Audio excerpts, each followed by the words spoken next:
Hey guys, coldbrew here. Welcome back to another raid video. I haven't been uploading as frequently as I was before. I know that real life has been busy, but I should be back to my normal schedule now for the foreseeable future. We'll see about that. We have some big news by raid provided by Plarium. I am really hopeful for these news. One of them is, the usual kind of stuff. Well, let's just get started because I can't really mix things up. I want to get you guys into the big details, which I think are really interesting other than the other stuff that we're used to, right? 2 weeks ago, Plarium did a 10x, which we are used to. There's a 10x, then there's a 2x weekend. We are used to this. But 2 weeks ago, on June 9th, that weekend, we had a 10x. I can't even remember the champions offered, but we had a guaranteed Demitha offered through that 10x. That was amazing. That is what we need. Those good champions being offered through guaranteed summons. That gives hope to players out there who can save up a little bit their shards and then hope for a guaranteed summon that comes that can totally change their account. Obviously, they cannot be offering the Mythas, the Manitars all the time. That would be a little bit honestly boring. I know it would help a lot of players, but it would make the game a little bit boring because everybody will be running the same kind of teams in the clan boss. But I want everybody to have a good team for the clan boss. I want them to be getting those good rewards. Anyway, it brings me hope that this weekend again we're gonna have another guaranteed epic offer. And this is what gives me hope, because is this gonna be something that Plarium will be making during their 10x weekends, where they will be offering a guaranteed epic that is of relatively good quality? We had the Mytha, and now this weekend we have another Void epic offered, and that is Godseeker and Neri. That was the big thing that once I saw it, I thought, okay, when was the Mytha 10x and the guaranteed? And I noticed it was 2 weeks ago. So maybe they're taking this step as a different approach to providing things to players, again with the summons. But even the void shards, I know they're very difficult to get. You can slowly accumulate them through different sources. Even the brutal and the hard clan boss can provide a void shard. So as long as you're saving them up for at least 25, I would say, you should be able to be getting these guaranteed epics. I know it's hard. I know, guys. I know.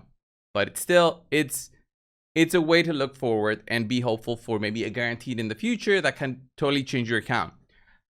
Godseeker Neri is by no means as close to the Mytha in terms of how game-changing she can be for an account, but she's definitely a strong champion. If you guys have been around my free-to-play series way back when I got Godseeker Neri, she was an amazing pull. She has a very strong heal, heals all allies by 15% of their max health, decreased duration of all buffs on enemies, increased duration of all buffs on your allies. This can be huge for getting your team up to speed in terms of the buff duration and everything. Very strong heal on the A1, revive an ally and reset their cooldowns as a skill, and this can be very useful for the Sand Devil if you ever thought of making a team for that one. And then a passive that can actually heal your allies more, improves the healing abilities, and provides a revive on death with a longer cooldown, but it's still a very strong champion. I will not say she's not one of the top epics for Void, for sure. I think she can be faction changing 100%, but overall she can find a use. And I was using Godseeker and Neri a lot before in the Hydra when I needed another support kind of healer to go into my teams. Right now I don't really use her anymore, but she definitely has a slot in my teams if I would go into a different account than mine, right? Next up, we're going to go quickly through the 10x, and then I'll bring you guys another big announcement. Another champion coming in to raid through the Call of Arbiter series, and that is huge. So the episode posting today in about 2 hours from now will be featuring a champion, and that champion will be also coming in through a champion training tournament. So you'll be able to acquire that champion if you want to. If you want to compete with others, get that champion and be able to have that champion right away instead of hoping through summons. It will not be any kind of event with summons. It's just going to be champion training, champion development. We're used to getting champions through those kind of things. That being said, let's go quickly through the 10x. We have Cardiel offered through the Voids for the weekend. Fantastic champion. You guys all know that. Very good skills, increased crit rate, increased crit damage, cleanse, revive on death on the A2. Very strong A1, very strong passive. I would say, you know, great champion to be offered. But again, it's a 10x. Not so good in terms of how lucky you have to be. But if we look at the champions offered right now through the non-void 10x, then things become a little bit different. Duchess Lilith 2 comes into play again with the 10x offering. I do love Duchess Lilith 2. I don't love the 10x's for non-void champions. It feels impossible to get them. I'm just gonna skip right through them. Honestly, we also have Brogni offered through the 10x. Again, another great champion. Overshadowed right now for clan boss, I would say, in terms of all the unkillable and block damage teams do perform better with cheaper gear compared to the Brogni teams. All right, but Brogni can still be great for other situations. I use mine in the Iron Twins actually. And then we have one more legendary, and it's gonna be Pythion. Pythion was, I believe, December 2022 champion offered for the Lizards. Very tanky champion, very strong passive. If you happen to get him during your summons, if you do any summons during this weekend, this guy is very solid for PvP as well as PvE. So don't be disappointed. In terms of epics, guys, we're gonna go through them. It's Madame Ceres, Scathix, Achak the Wandering, and Sepulchre Sentinel. Out of those four, I'm gonna just say Madame Ceres is a fantastic debuffer. Can remove buffs from enemies and apply debuffs.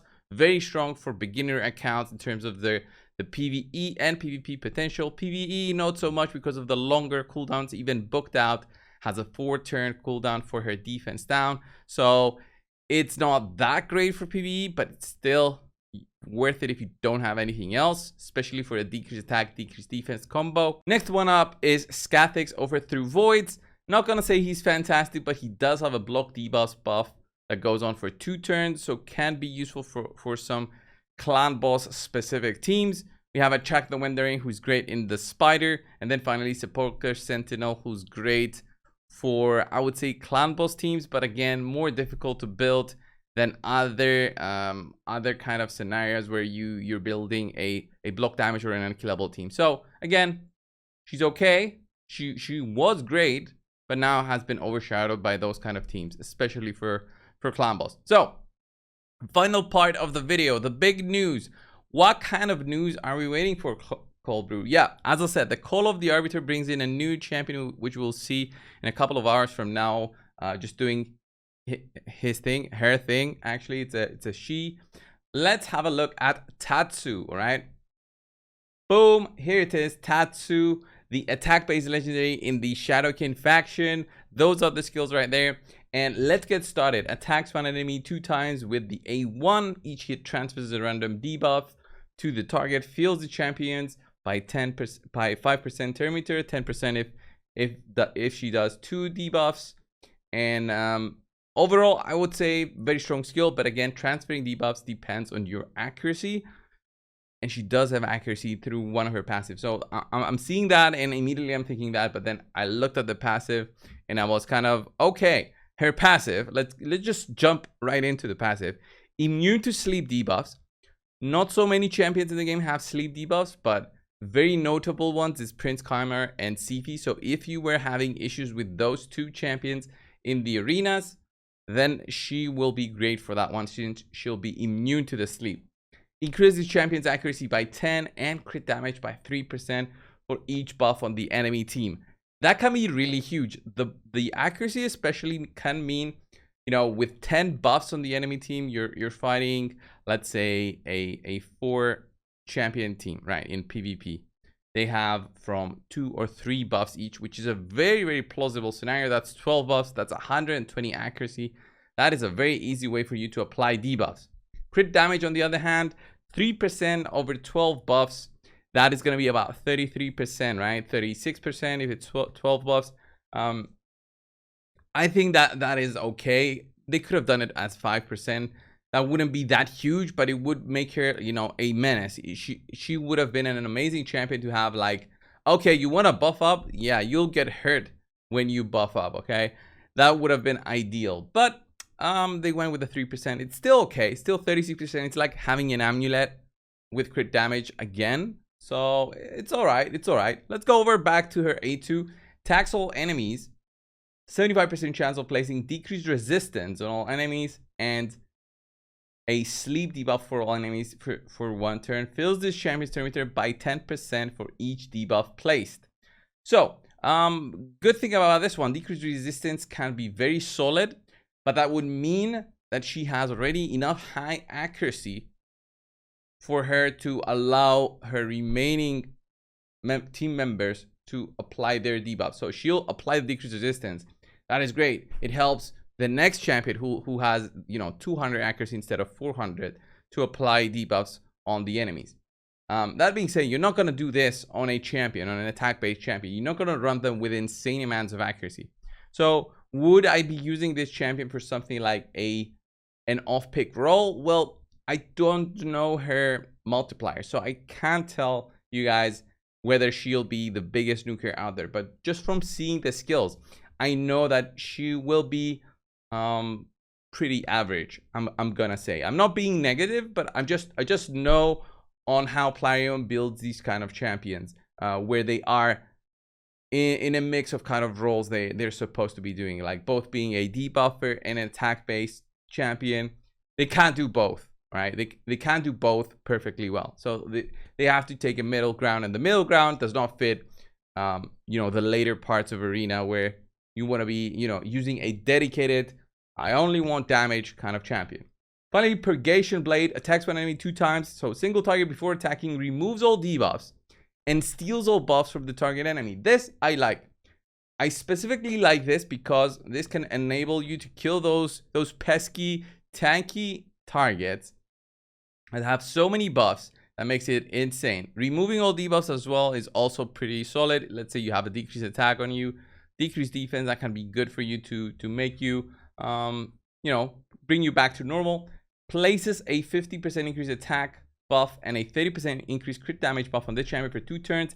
If this attack kills an enemy, this buffs cannot be removed. That can be huge, especially for a more prolonged fight where maybe the enemies will be reviving. You'll get that increased attack, increased crit damage buff.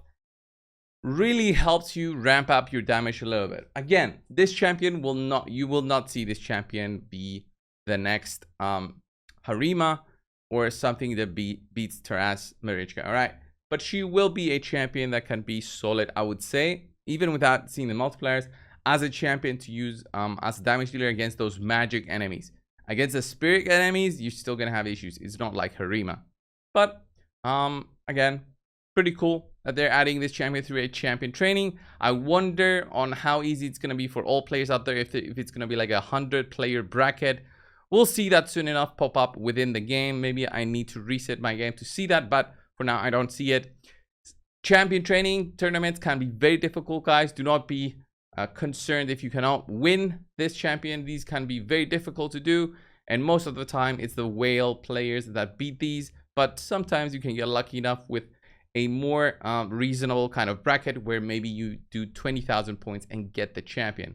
Those are not the norm though. Most of the time, the person who knows and is prepared a little bit will be able to pick up this champion. So have that in mind before you go crazy into a champion training tournament. Overall, I don't see it as a can't miss type of champion. So there's your warning. But again, if you like the skills, you have something in mind already for yourself in terms of building a team with a champion that can be immune to sleep, have its own accuracy boosting and crit damage boosting passive, then Tatsu may be for you. This was the video, guys. I hope you found it insightful in terms of how Tatsu will be affecting the game.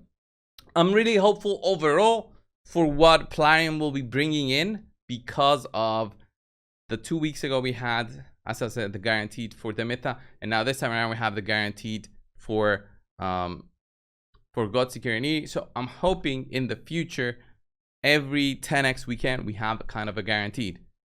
It sounds crazy to think that, but maybe they do this. Maybe it's another way to boost the shard summon rates, right? In the sense of how many players are opening up their shards during weekends. Help out the players. the players will be happy enough to pull their shards if it's a guarantee that makes sense, right? Anyway, guys, this was the video. Thank you all. I will be posting, I'm pretty sure I'm going to be posting this before this is even live, the code chase.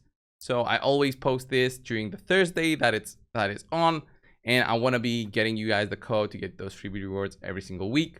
Anyway, thank you all so much for watching and supporting the channel for this YouTube journey. I appreciate each and every one of you. I will see you in the next video. See ya.